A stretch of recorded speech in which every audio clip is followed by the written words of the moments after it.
TD Ryan Unleashed is brought to you by Scott Zyman, your State Farm insurance agent. Scott can help you save money bundling your home and auto insurance. Call 815-748-3101 or stop by at 2587 Sycamore Road, Suite D in DeKalb. Like a good neighbor, Scott Zyman and State Farm are there. Pizza Villa, pizza, pasta, sandwiches, and more at 824 West Lincoln Highway in DeKalb. For delivery or pickup, call 815-758-8116 or go to pizzavilla.com. My Insurance Guys in Sycamore, family owned, local, reliable. My Insurance Guys cover Medicare to auto and everything in between. Call us in Sycamore at 815-899-0950. My Insurance Guy, business, auto, home, life, and health at myinsuranceguy.com. And Eldercare Services of DeKalb County, safe, secure, and supported, helping you stay at home where you want to be. Call 815-758-6550 or stop in at 1701 East Lincoln Highway in DeKalb or on the web at ecsdekalb.org. And welcome in to TD Ryan Unleashed podcast number 10. TD Ryan with you, of course. Want to thank my nephew, Ethan Davis, for getting us on the air each and every week. We really appreciate that, Ethan, and all of our wonderful sponsors. And, of course, the oak tree in the corner there, our news source, Dan Lynch. Dan, how you doing, my friend? Oak tree, huh? I'm good. I'm sure you've been called worse. I'm well, TD. Thank you. Dan's going to share us a little news. We're going to have a special guest come and join us a little bit later on. Now, we were hoping to get a older person to join us here, but that kind of fell through, but we're going to work on that for next week. And then the following week, coming up on September 5th, I'm very excited to let people know that we will have Mike DeVito Jr. Mike DeVito, of course, is the head of the Sycamore School Board. And you saw that Steve Wilder, the superintendent, being paid on administrative leave right now. And so Mike's going to clear that up for us there about what's going on and why he was put on leave and what's happening there with the Sycamore School District. Okay, next week. No, it'll be September 5th. So I think that's 3 weeks from today. So be listening for that. But Dan's got some news. Dan, what do you got for us? A Sycamore woman is facing drug charges after a traffic stop in Sycamore. This was at Freed Road and Sandcastle Drive. According to arrest documents, Sycamore police pulled over 30-year-old Danielle Morozek due to her revoked registration. Police say the revocation was likely due to unpaid tolls. In addition, police found methamphetamine, hypodermic needle, and other drug paraphernalia. The arrest happened, this was August 3rd, just after 10 p.m. All right, so often we see these arrests where it's what's in the car that often is worse than what they actually did. Yeah, so she didn't have a license, and, police can run your plates. Yeah, and the license plate readers, we were talking about that with Alderman Larson about how they have paid off a lot in the there. And unfortunately, we have a shot, I don't know if you have an update on this, Dan, about the man shot in DeKalb on Tuesday. David Bird saying no arrest made, but that was, of course, this is an older document that I'm looking at here. But another sad, and we talked about that, about the, especially in the summertime, with things heating up, it seems to, the gun violence seems to follow right in tow there. Right. I mean, it's in the dead of winter, bitter cold temperatures, probably not going to happen. No. By the way, Jesse Smoulier, speaking of getting attacked, right. Bitter cold temperatures, that hoax. Allegedly, I was allegedly attacked, yes. Yeah, that exposed him. But he's coming back. He's going to be on TV. I think I read that briefly today. Do you know how that ever resolved? The Kim Fox wasn't going to charge him, and they were going to charge him, and then they... I think he was in jail for about a half hour. About a half an hour, right. Yeah. I mean, summertime, just more people are out, too. But there was another story in Chicago I heard yesterday with the shooting into a gang. There was a party, and this two individuals just decided to shoot into a group of people. Now, how that to me isn't first-degree murder, I don't know how. I mean, I know it's usually a second-degree or manslaughter, but when you shoot into a group of people, that certainly you're intending to, if not kill, certainly severely injure somebody. And another kid got shot. I haven't heard. This just happened this week? Yeah. Okay. Unfortunately, I mean, it could be any week, unfortunately. But that is the case, and so we talked about, Justin Carlson, one of the aldermen here in DeKalb, was talking about people from Chicago moving out to the suburbs, and DeKalb is a little bit cheaper than some of the suburbs in this area, and you might not get the best quality of folks there, and so often we see that. Yeah, it's. I will say this about Chicago. and DeKalb. Still real clean. I was just in Chicago this week. Very clean city. And DeKalb, other than the bumpy roads, TD, it's nice clean town. Well, we should give the squirrels or the cleanup squirrels that her name eludes me right now, but they Trash squirrels. Thank Yeah. you. There we go. They go around picking up. They do a fantastic job. Julie Newmar, I believe that is, do a fantastic job with that. So, and then we had another shooting at University Village, right? Was that a different one, or was that the same?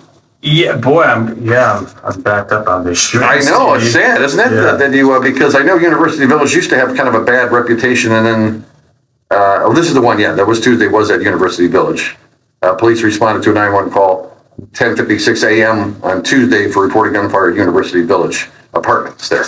So, and I remember when I moved to town about 20-something years ago, that was kind of bad because I guess when they first built that was pretty fancy. Were you in town then with the big fancy? I got a workout room and I think a pool in there and everything, and it was supposed to be for the up and comers, Yeah, and there's a lot of rentals in a college town in general, but I remember driving by these, maybe not these apartments, but apartments in general, and they all looked nice, and I thought, boy, I'd like to live there.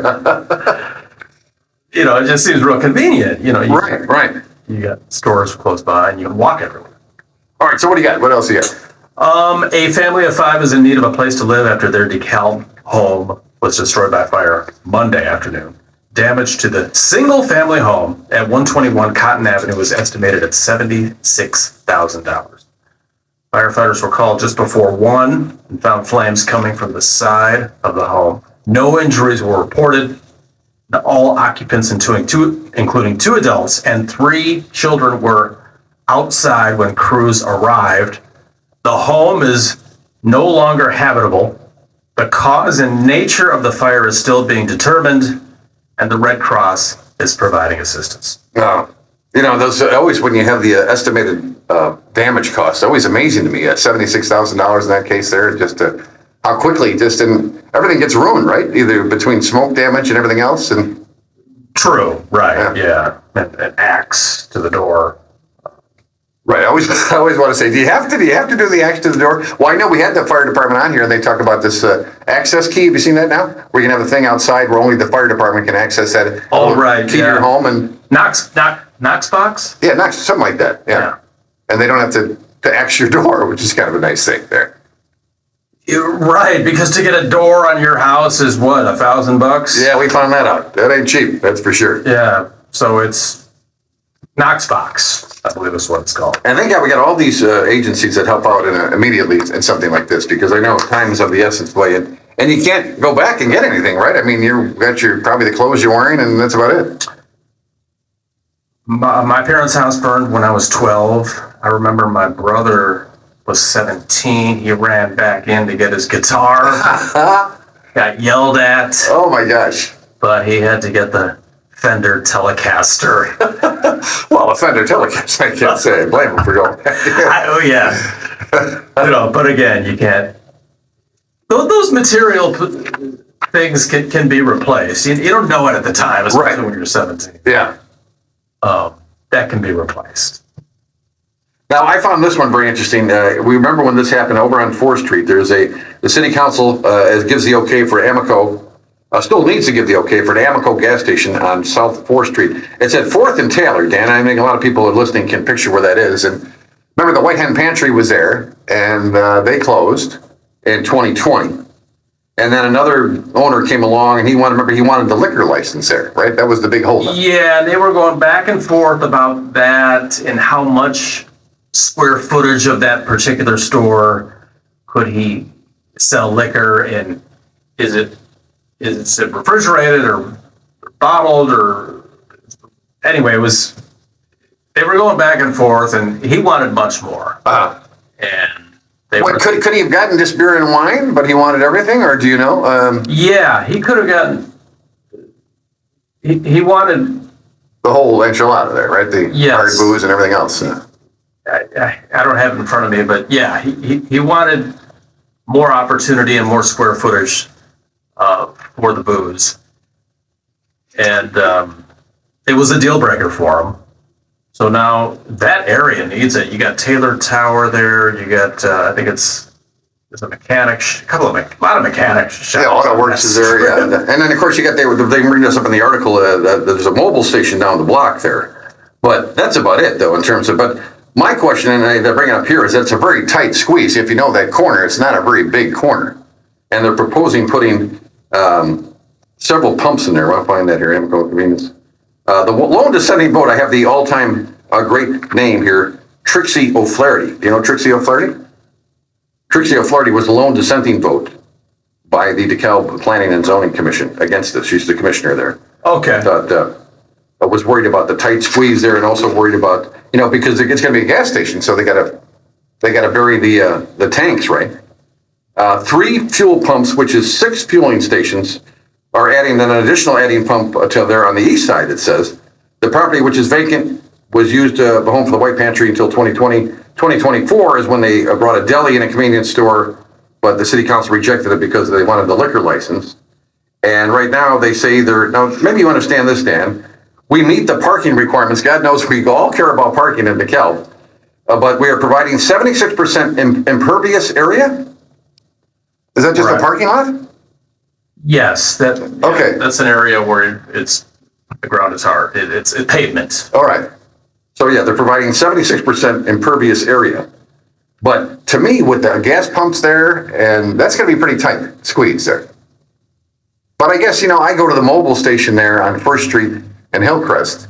That's a pretty tight squeeze there too. They got the 2 sets of pumps there. First and Hillcrest.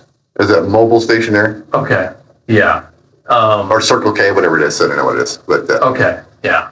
Well, what do you think about them, burying these gas tanks? Because that's what Steve Becker, the commissioner, planning commission, says he stands behind their petition. It's a tight fit, he said, but it's nice to see the building occupied again. I think you can get it done and configure it well, but everything takes money. Yeah. And you need something there at that corner, I think.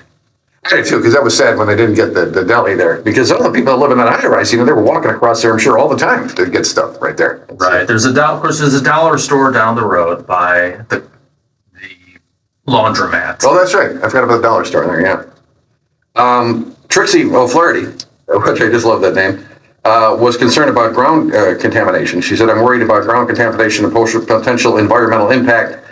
But the new owner, says the rules of the last 10 years are incredibly strict. Everything's 100%. They are double lined. So the tanks that are going to hold the gas are double lined. The requirement of gas stations are far and away more strict than they've ever had been. So, you're worried about putting gas in the ground there, because don't you... Does she understand that there are other gas stations in this country, though?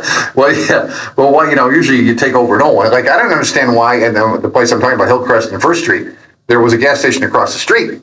That's 2 or 3 owners have tried to make that work, and they have not made that work. And I don't understand why, if it's the type of gas they're selling or what it is, but they already have the tanks already buried there, Yeah, but nobody's that's a cluttered intersection. It is a cluttered intersection, but nobody's tried to reopen that though for some reason. So you agree with that? And again, and then the city zoning commissioner believes that it's a tight fit, but good to see somebody there. So. Yeah, that part of town is, that's home of the new TIF. Yeah. That area. So there's opportunity, a little more so. So we'll see how it plays. I still got to be passed by the city councilor, but I think that's a neat idea, and that's a neat story there too. And again, I got the work. I say work in the name Trixie O'Flaherty. We'll have to have Trixie on the show. I just love that name. What else you got there, Dan? Okay, Illinois State Police Agency awarded $1 million in firearm enforcement grants to 21 law enforcement agencies. The DeKalb PD is getting $14,000, just under 14 grand. The cash is designed to support efforts in removing guns from people who are legally prohibited from possessing them, people with priors. Yes. The funding helps agencies conduct firearm enforcement details involving people under restraining orders, flagged as dangers, which is the red flag law, is very controversial. A jilted lover could report somebody. Is that right? And then you're red flag then? In theory? That's what critics say. Okay. Yeah. I never heard that. Okay.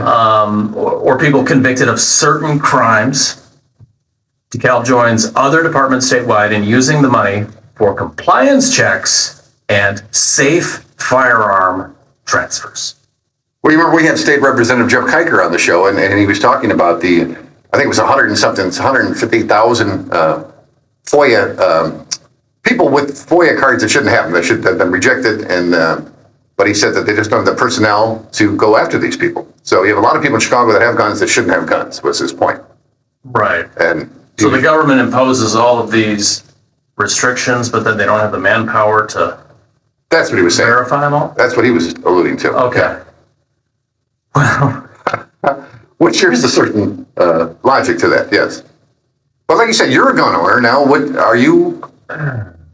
You did all your paperwork initially, right? And then that's it, right? Or every year you have to do something? Every year you have to? No, I do, and I only have a FOID card because I have to.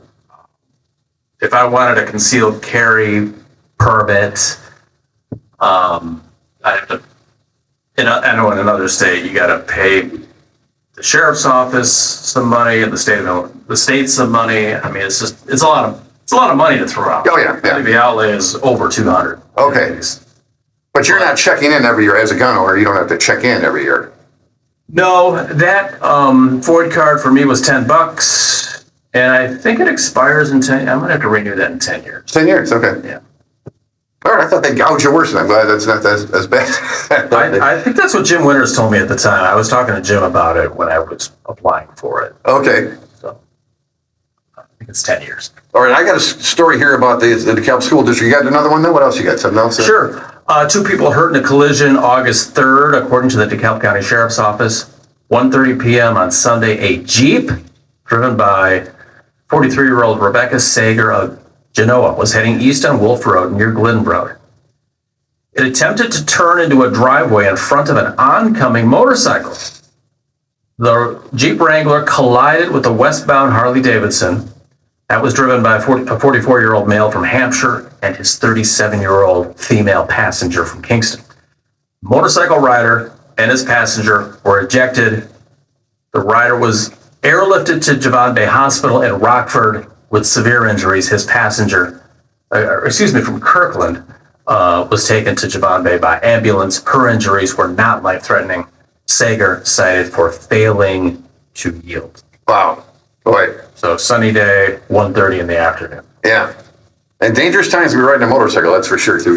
And I always wonder why the motorcycles ride towards the center of the lane, when you're going down the two-way, and I'm like, why are they doing that? But they explained to me that there's a bunch of oil in the middle of the road, so they try to get on the other side of the oil. So that's why they either ride all the way to by the edge or by the inside the lane. Because I was wondering, well, why are these bikers riding so close to the middle of the road? But that's to keep out of the oil there. They're hugging the yellow line, and you didn't. Right. Yeah. Okay. I didn't know why they did that. So, and then don't put your grass. No, I just saw it posted on Facebook. They say it's illegal to put grass clippings on the roadway. Because I just cut my lawn, when they're redoing my road there on 10th Street. And some of my grass clippings went into the tire, and now it's kind of stuck to the road there. And okay. I feel guilty about that, but they are redoing our roads. I've heard that too, where when you're mowing, when you're mowing the outside of your to keep the grass off the road. Yeah. Yeah, shoot it inward. Yeah. So apparently that's a law. So be aware of that too. It's a law. Oh. That's what it said. And of course, it was on Facebook, so we know it's true. But, I'm not sure if that's true or not. Kim Bartos, we're going to grab her attention. She's outside here. We're going to get her in just a moment. But want to talk. Actually, Dan will get her, and we'll tell you about this story I want to talk about. Is the DeKalb Community Unit School District 428 has a $110 million in long-term school debt as the fiscal year. So Kim is going to join us now. Kim has an announcement when we get to our community calendar. Kim, thank you for joining us. We're a little bit behind here. We're a little slow getting started here. So Kim will join us. We'll allow her to chime in at any time she feels comfortable to chime in. But she's going to tell us an event that the township is doing. But we wanted to get to the story, Dan, about the DeKalb Community School District. I thought we were flush with cash when it comes to the school district.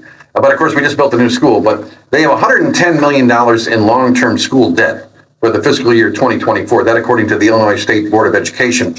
Now, based on the school district enrollment of 6,538 students, that amount is $1,687,000 per student. Kind of hard to wrap your head around that. I don't know, TD. Outstanding debt. I'm thinking the district has a lot of assets. Right. So some things were probably financed. I think a lot of big entities have assets that maybe they're still paying on. I mean, they got a beautiful high school. It's like a college. Right. And I'm sure there's payments being made there. Genoa Kingston, on the flip side, also has a $16.2 million in long-term debt. That averages out for their students, so they have 1,488 students for $1,089,000 per student. But those are some big numbers here. And of course, they have it all broken down, all the school districts in the state of Illinois. Sycamore owes, they owe $75 million. We're using 71% of their allotted debt limit there as well. And then there was one more here, Camelin School District, using 36% of their debt limit. They owe $54 million. So our schools are, a lot of our tax money, and Kim, chime in if you'd like to, a lot of our tax dollars going to the schools there, but obviously, like you said, there's payments and things that have to be taken care of financially. Right, and enrollment, you need humans. Yes. You need kids to go to school, and well, we built this new school in DeKalb, but my understanding enrollment has not really gone up, at least not that much.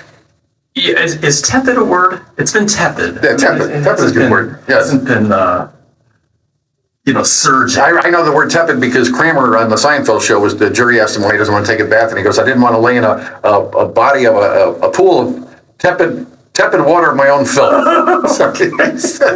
Yeah, I mean it's not surging, but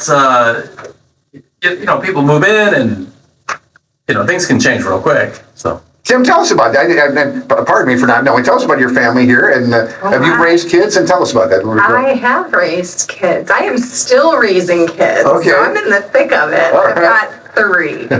Yeah, so I've got a 17-year-old, a 14-year-old, and a 10-year-old. Oh, you are in the midst of it there, aren't you? Yeah. And are we all going to DeKalb schools? Or are we doing? We are all going to DeKalb schools, and thankfully this year we're just going to 2 DeKalb schools as opposed to 3, which we've been out for the past few years. So we are definitely welcoming the reduction in the number of schools we need to visit on a daily basis. Okay, and then the bottom line is less kids in the class, right? So that's. I mean, that would be great from an educational standpoint. Yeah. I don't know how feasible that is for the school district to provide, but yeah, that would be amazing. Are you happy with the transparency of the school district as far as them letting us know how money is being spent? Oh, gee, I'm really being put on the spot here, aren't I? Well, you don't have to answer that. That's all right. I don't want to say anything out of turn. Okay. But I will say our school district is very fortunate in the sense that we have a lot of really high quality programs and really great access to other programs through, for example, KEC. And so, For folks that know, that's Kishwaukee Education Consortium, right? So like my daughter, for example, in her senior year, it will be graduating with an EMS certificate. So she still plans to go the college route, but this is just an extra certificate she can get coming out of high school that's going to make her employable. And so I think it's really fascinating that and neat that kids get to have opportunities like that to explore careers while they're still in high school and yet benefit them afterward. Yeah, that's great. We're just talking to some Sycamore kids that are taking classes at Kish that'll count towards their college. Absolutely, the dual credit. I'm sure that there's things that we can nitpick about and things that could be improved upon as with anywhere. But I think it's also important to recognize the things that they're getting right, and they definitely are getting some things right over there too. Now, let me ask a spontaneous question now with the Bar Boosters now. They just kind of disbanded now, but they're going to we had Peter Goff, the athletic director at DeKalb High School, talking about reforming this group. Now, do you know anything about the Bar Boosters, and will you hop aboard? So what I knew was that they were talking about disbanding, and then I understood there was an email that went out that indicated that there had been some support to keep it going. So I don't know what that looks like. I am involved in a lot of things, and I would love to be able to say yes to everything, but the reality is saying yes to one thing means saying no to something else. And so at this point in time, it's not something I can do. I have supported them in the past and been involved in the past, but not something at this moment. Okay, that's a very honest answer. We appreciate that. All right, Dan, what else you got, my friend? And by the way, if I could add one thing, the model of education has kind of been changing coming out of the pandemic. I mean, I think homeschooling has exploded. Yeah. Going to school online, these online school. I mean, so the model of education is Phoenix University. It will be interesting to watch in the next 10 years as demos change too. But the pandemic had a big impact. Now, your oldest is 14 or 16? He's 14. 14, okay. So we still got to get through high school before we start thinking about post high school, right? Yeah. And he takes classes online. I mean, this computer digital age is just. Well, you're a big trade guy. Would you like to see him maybe go to Kish and take one of those trading, maybe metal work or air conditioning, the practical stuff that. Yeah, I just want him to have a skill that people are willing to pay for. A skill that won't be obsolete. Yeah. And I'm sitting here nodding Yes. because I fully agree. I think the college track is great, but it's not for everyone. Right.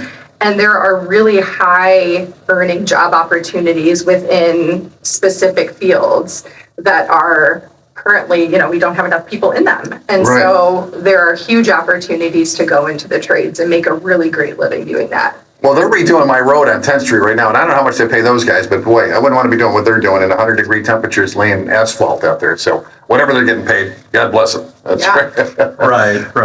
Or you have one more story, Dan? I think I got two more, but Okay, yeah, if you want. This past Tuesday was the first day to circulate nominating petitions for established party candidates in Illinois. Elephants and donkeys can start collecting signatures, so you might get approached, TD. They're trying to get on the March 2026 primary ballot. So races up for grabs include state house seats, Illinois statewide offices like governor and U.S. senator, because I think Durbin is retiring. Dick Durbin announced he's retiring. Filing week begins in October 27th. Yeah, so we're going to have the lady who's running against Jeff Kiker just declared. She's a school teacher, as a matter of fact. And we're going to have Carmen Polver, if I'm saying that right, the 69-year-old from Sycamore, said he never held public office before, but in 2026 he plans to run as a Democrat to represent District 2 on DeKalb County Board there. So should be interesting to have those folks on. Great to see people wanting to run for office, I give him credit for being civically minded and, this is such a cliche, putting yourself out there. Well, that's it. I know, and you really are these days because I'm private. I just, so I give him credit for that, for being civically minded and caring enough to do it. All right, well put. Now, sports, obviously not a lot of sports going on right now, but I was saddened to see this. I don't know if you saw this. Former NIU star LaShawn Johnson convicted of operating a dogfighting operation. Did he learn anything from Michael Vick at all? I don't know. It's amazing. Because former Northern Illinois University running back, former Packer running back, LaShawn Johnson, likely going to be spending more time in prison. He's been convicted of operating a dogfighting operation. Now, they seized 190 dogs. Can you imagine that? I figured he would have maybe 20, 30 dogs there. I mean, bad enough. But 190 dogs. So you can imagine the potential abuse that might go on there. He could face up to 5 years in prison. Fines up to $250,000. But just so sad to see locals like that having dogfighting, of all things.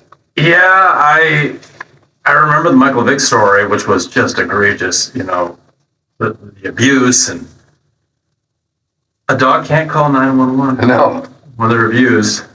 That's why abusing children is so awful, because they might not know how to call 911. Right. But yeah, doesn't the NFL have a pension? I think Vic is getting that pension. Actually, that was one of the controversies there. But LaShawn, again, local boy, how we could, as he headed down that path, started fighting dogs. I just don't know how.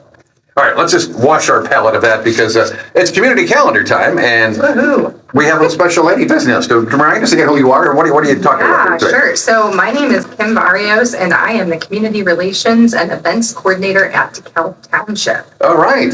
Yeah. And what's going on? You got an event coming up. We do. We always have events coming up, but I am very excited to be here to talk today about our newest event, which is our Wise and Well Senior Summit. She's looking at me when she said that. No, and this is like nothing we've ever done before. In fact, I don't think our community has ever seen anything quite like it. So I am very excited. Seniors are just near and dear to my heart, and So Well, the word summit, that's pretty powerful. This is a it summit. is, yeah. It's the bringing together of a lot of experts that are going to be able to share their knowledge base with seniors who are in attendance. It's completely free. So it's set up like a conference in the sense that there are multiple sessions happening concurrently that attendees can choose to attend. So our schedule's actually posted on our website. And the website is? It's www.DeKalb. Nobody says www anyway. Go on. DeKalbTownship.org/events is actually where the specific information can be located. Okay, we'll get that at the end of the podcast here. Yeah, but it's great. So we've got 36 sessions. One of them repeats, so it's 35 unique sessions. Wow. All topics for seniors of all ages and stages, because senior living is not the same for somebody who's maybe younger or doesn't have mobility restrictions as opposed to somebody who's, maybe no longer living independently. But we still want to be able to come alongside them, support them, see them live their best life. And we find that often seniors are facing really unique challenges. And so we aim to try to address some of those challenges, some of the isolation that can happen, and give them some skill sets to just really live well. That's Well, the we're intention. very prideful, and I say we because I just turned 65 about 6 months ago. And I was, the Medicare thing just alone was overwhelming. And then do I keep my insurance because I lost my insurance for my job? But my understanding is I have Medicare now, so I think I get one free checkup a year, and but little stuff like that. But I'm like, do I have dental insurance? Should I have vision? Should I have vision insurance? So you guys, I imagine, cover all that stuff, right? Well, so we do have a session on specifically Medicare and supplements and Advantage plans. I was just bringing that one thing up because I see that many. We do. We give have, us a like I couple said, it's 35 different sessions. Give us a couple of three of those. Okay, so like one of them that I really love, because it's not all the boring stuff. So there's one that's called Travel Smart, Travel Safe, and it's a guide for seniors when it comes to traveling. Okay. And so it explores local travel options, all the way through international travel options, some considerations for seniors, because it's different to travel at once you're above a certain age. Sure. There might be locations that are no longer suitable, or maybe group travel is a better idea. So I read an article in my art magazine, and I say that proudly because it's a great magazine. But this couple, I think they were 65, and they wanted to go scuba diving, and they went out there and they found out right at the last minute, they go, oh, well, you're over 62, you can't skin dive. And I'm like, what? What are they saying? So they go on some tourist boat, they said instead. So. Yeah. So you mentioned ARP. We actually have one of the volunteers with AARP it's a session that repeats, and that one is basically about what seniors need to know as far as legislative updates and license renewals. It's a very hot topic, and so they're going to be talking, I believe it's Bill 1226. I apologize if I got that wrong. But they're going to be talking a little bit about the update on that. And so. Well, we were all over that because we had State Representative Jeff Kite talking about that, the fact that you shouldn't be forced to take a driver's test at a certain age. And so you guys going to cover that. That's great. We're covering that. Yep. And then another fun one is Rhythms of Wellness. And that explores dance, music, art, and nature. And Dan will be speaking to that day. Dan's not speaking. Maybe next year we can get Dan to come on and talk. But no, we have actually a number of different people that are going to be presenting in that particular session. And so it's just, again, it's a wellness topic, but it's a little different spin on that. Mm-hmm. And so most of our sessions have a panel of presenters. It's not just one person, so you're not going to hear one voice for the full duration. What we aim to do is make it topical and then bring in relevant local resources that could contribute something on that particular topic. Okay. So there's going to be a lot of collaboration. I don't know if I mentioned this, there's 80 presenters, over 80 presenters. From the nonprofit world, from the for-profit world, government entities. There's a huge gamut of the organizations that have come forward to participate in this. All right, now give us the where and when again, please. Yeah, so Thursday, August 21st, some changes have occurred since we initially kind of started down our planning of this. So initially we had communicated it was going to be held at the hospital. That is no longer the case. So we definitely want to make sure that people don't show up there. We're going to be at Verandas in downtown DeKalb. So for those that don't know, it's 302 Grove Street. We'll have the parking on site at Verandas, and then there's a city lot right across Grove Street. So plenty of parking. Plenty of parking, yep. And again, 9 a.m. to 7:30 p.m. There's no advance registration. And the day and the date is what now? It's August 21st, so not this Thursday, next Thursday. And we really want people to just come and go as they please. We've posted the schedule so people can look at which sessions are of interest to them. They can come over and attend a session or two. They can leave, they can come back.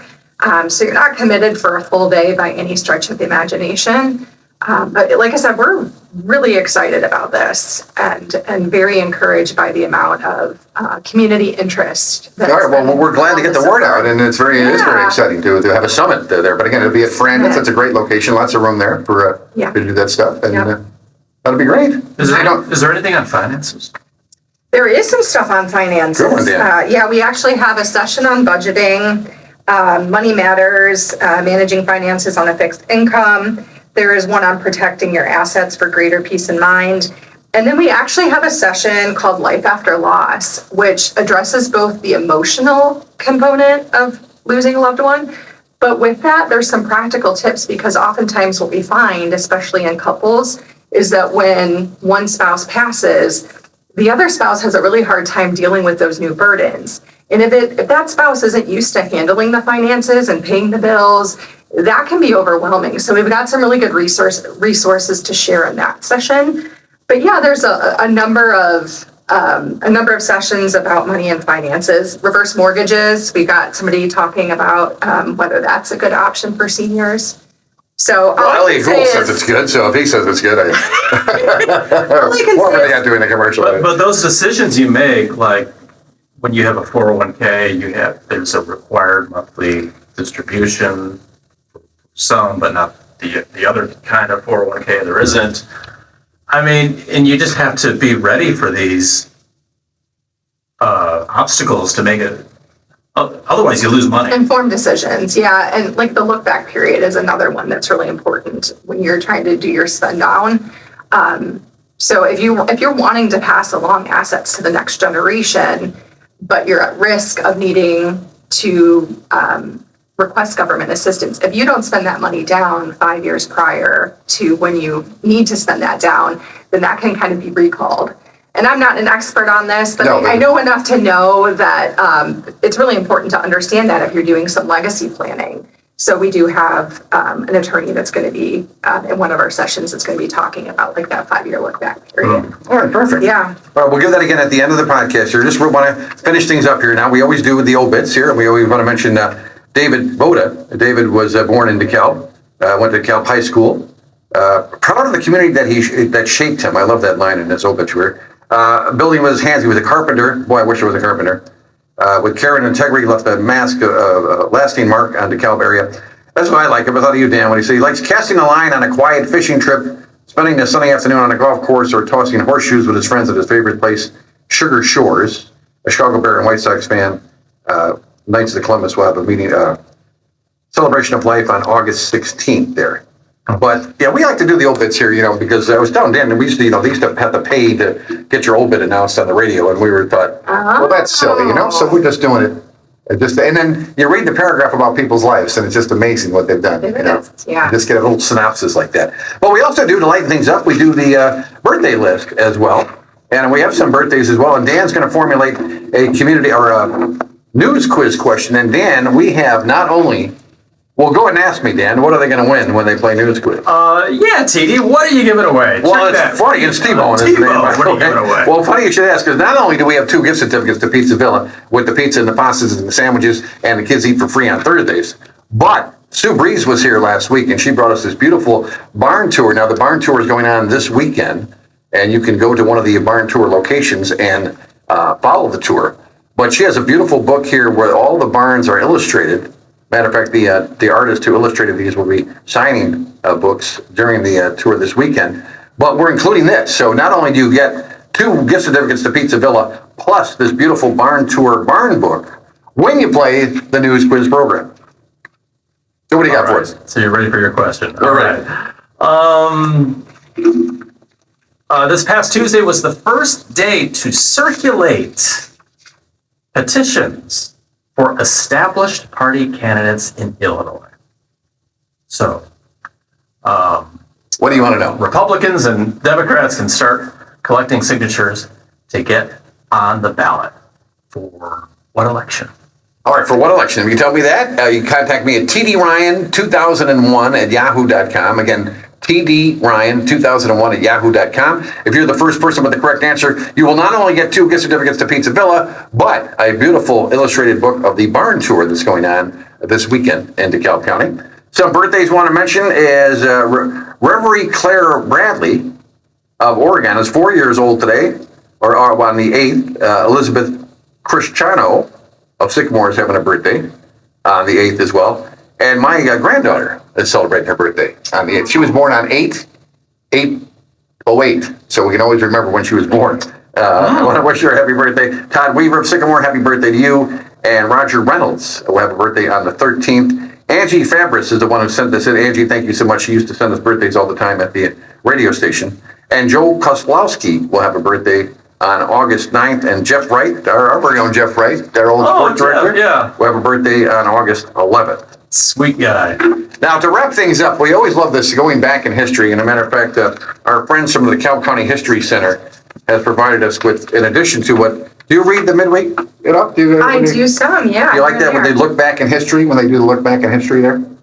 Because they go back, this one is going back to 1950. Okay. 3 flying saucers were noted at 12 o'clock noon today by 2 DeKalb women while they were hanging out their laundry. One woman on North 7th Street, which is right by where I live, and a neighbor were hanging their clothes when the attention was attracted by what they first thought was an airplane. Scanning the cloudless skies directly appeared to be spinning very high. A disc appeared to be spinning very high. They looked to be about 6 feet across, but being so high, it made difficult to judge the size of them. They watched as the saucers seemed to rise higher and then disappear from sight. So this is 1950, right when I guess we were acknowledging UFOs, but apparently 2 ladies hanging their wash out saw a UFO in DeKalb. And this one we're talking about, Kim, you drive in DeKalb a lot. You know how the one-way streets there? Well, we learned how they started those one-way streets in 1950. And then this is the following week. Violators of the regulation of the one-way streets, which became effective last Saturday, are being issued warnings notices by DeKalb Police Department. Red cards have been printed which read, this is to warn you that you have to enter this one-way street, or you've entered this one-way street the wrong way. It will prove to be an advantage to you and all motorists to have these streets one way. Your cooperation will be appreciated. So quite interesting. That was all written on the little note there. How many times in your life have you driven down a one-way street? Well, when I lived in Chicago, maybe a couple times, to be honest with you. I'm guilty as charged. Yeah. But I've never entered an on-ramp the wrong way. That was really scary. Oh, my. People enter these on-ramps. And I have another one from our friends at the DeKalb County History Center. Now, Kim, have you been to the DeKalb County History Center? I have not. It's just a great asset that we have here in DeKalb County. I've heard good things about it. And they were kind enough to send me a couple other things that I wanted to mention here. And then we'll wrap up the program here. If I can find this, the Joiner History Room. There we go. And this was on August 16, 1780, Baron Johann DeKalb, the Revolutionary War soldier of DeKalb County, and DeKalb, that DeKalb was named for, was severely wounded in the Battle of Camden in South Carolina. He died 3 days later. DeKalb County was organized in 1837, 57 years after Baron DeKalb's death. I didn't know he died. I knew he fought in the Revolutionary War. I didn't realize he had passed away there. The village of Malta was surveyed and plated in August. Well, that's pretty boring. In early August 1975, workers began to demolish the DeKalb H School at 9th and Franklin Street. The gymnasium, not included, because I work at the H Gym, that is still there. Not included demolition was intended to be used for Park District for some programs. Children who formerly attended H School began going to the Cheesebro School at 9th and Garden Street that fall. Yeah, they were always moving the schools Any around. stories about when that one stopped being used? And I think I got one more here. That was one with the Davy Crockett, dressing like Davy Crockett contest. All right, we have one last one here. It's and that is in 1975. The process of growing older, ties right into your thing here, Okay, Kim. let's hear The it. process of growing older in DeKalb, senior citizens are using their unsuspected dramatic talent to help each other using the facilities of People for Public Access, DeKalb's own community program for giving people public access to cable television. They produced the first cable television series with a soap opera format called Life is Like That.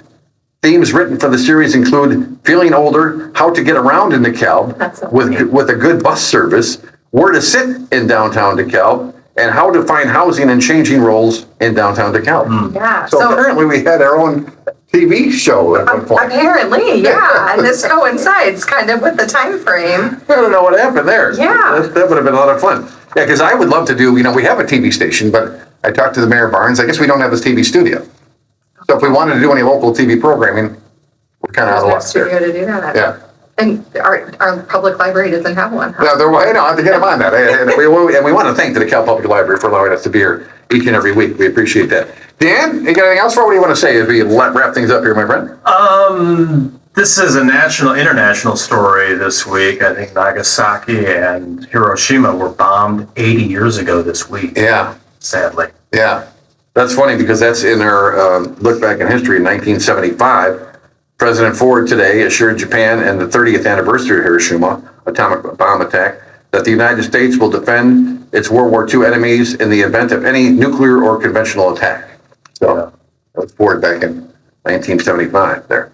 Well, Kim, thank you so much. Tell us real quick about the summit, the Mighty Summit. Yes. So again, we hope to see local seniors on Thursday, August the 21st from 9 a.m. to 7:30 p.m. at Verandas.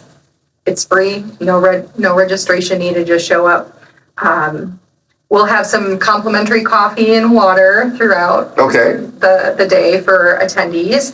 And I almost forgot to mention, the Illinois Tollway will be there. So they're going to be doing some customer service. Okay, string that iPass thing out. Only Yes. for the seniors, only for attendees of the summit. But so while people are in between sessions, if they want to sit down and talk with the tollway rep, they'll be able to do that.